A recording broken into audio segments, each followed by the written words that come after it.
Hey guys, it's nice to be in contact with you. I hope this video finds you well, and I hope soon everything goes back to normal. Routine is boring until we break routine. But okay, let's get started. Um, I want you to open your book and the copies you have, and we're going to work on page number 26. The second part, and there's where there is the audio 19, and it says one Oliver Miras is on a business trip. So listen to conversation at the airport. Where exactly in the airport is he in each conversation? Um, I already put the link for you to listen the audio and answer these two spaces there. Then on page number 27, it says number 2. So now listen again and complete these questions. To do that, it is because we're going to work with much and many. Much and many are countable and uncountable, and I think that you have no trouble with it. However, I'm going to explain it to you. Countable. Countable refers to all the things that you can count. Easy. That you can say 1, 2, 3, 4, etc. And uncountable are the things that you cannot count. Countable things. I can talk about chairs. I can talk about buildings. I can talk about clouds. I can talk about trees. I can even talk about windows. I can talk about lights. And I can say 1, 2, 3, etc. Uncountable, the things that you cannot count. For example, air. When we're talking about air, I cannot count the air. I just say a lot. I say much, little. When we're talking about traffic, when we're talking about love, all those things that cannot be counted. For example, we even though we can count sugar because we can count the grains of sugar, we never refer to sugar as a countable thing because we never count in grains. We can talk about the spoons of sugar. So how many sugars, and when we say how many sugars, is because I'm talking about a measure, a spoon of sugar or a cube, a sugar cube of it. So then I'm going to use uh, much with things that I cannot count, and I'm going to use many with things that I can count. This is the key of the exercise. When you listen the second exercise, the objective of the 4 answers that you need to complete there is for you to fill with the correct form of the question, whether it is many or much. I suggest you that before you listen, you answer the second exercise, right? According to the information you have there. And then when you play the audio again, you just cross check your answers.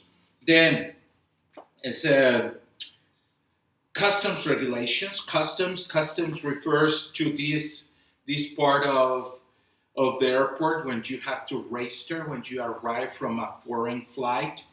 Uh, there's a special place that if your flight is not a national flight, then you have to go through customs, aduanas, right? And that is it. It says how in the squared set part 3. It said when do we use how much and when do we use how many. I already explained that to you. And then it says reading customs regulations around the world are very different. Complete the questions below using much or many, right? And you just complete that part. There is no listening for that part. Just complete it. I can check it. If you take a picture and you post a picture in classroom, I can check and I can help you to correct if you have any question. However, you have any questions, you pose your question in classroom or you pose your question through WhatsApp. Carmen, you are behind schedule. I need you to work. You need to work. I know that you have a lot of work and a lot of work at the other school and the like, but I need you to get and practice a little bit. I don't want you to fall behind. Okay, now let's go to page number 28. On page number 28, we have like some vocabulary. It says shop, suitcase, luggage, information, souvenir, bottle, money, room, news, and milk. Now, we're going to complete the spaces using some, any, or a. Okay. When are we going to use some? It is very easy. We're going to use some, right? Some means algún, algunos, algunas, alguna, right? We're going to use it when we are talking about positive sentences or questions. We're going to use any, that means the same as some, but when we are talking about negative statements or questions.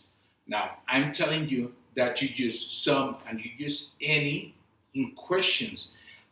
Actually, it is quite the same. You have to be like very strict with grammar in the use of some and any. But regularly, what you do when you are using some and any is that you're going to use them according to the way they fit to you, how you feel comfortable with them, right? If you feel comfortable using some, use some. If you feel comfortable using any, use any in questions. You're going to realize little by little that it fits better one or the other, not because it is correct talking about grammar, but when you listen, it sounds better. So then we use some for positive sentences, any for negative sentences, and any or some, we're going to use them in questions. What is a is an article. It means one, feminine or masculine. Remember that in English there is not such a thing. We are going to use a, and we say a bottle, a chair, a trip. It is only one, right? And that is it. That if you complete that thing, and the same, you take a picture to that thing, you post a picture on Classroom, and I can give you feedback, or I send you another exercise. By the way, I'm posting an additional exercise about some, any, or an a. It is there in Classroom, so it is this video, and you use the book to answer, to post the pictures, and there's a very easy exercise there that is called some, any, a, right? You complete it, and I think that will do for the day. You have a nice day. It's nice not to see you. I cannot say that I seen you, but I know that you were there, and I hope you're safe. Right? See you then. Bye.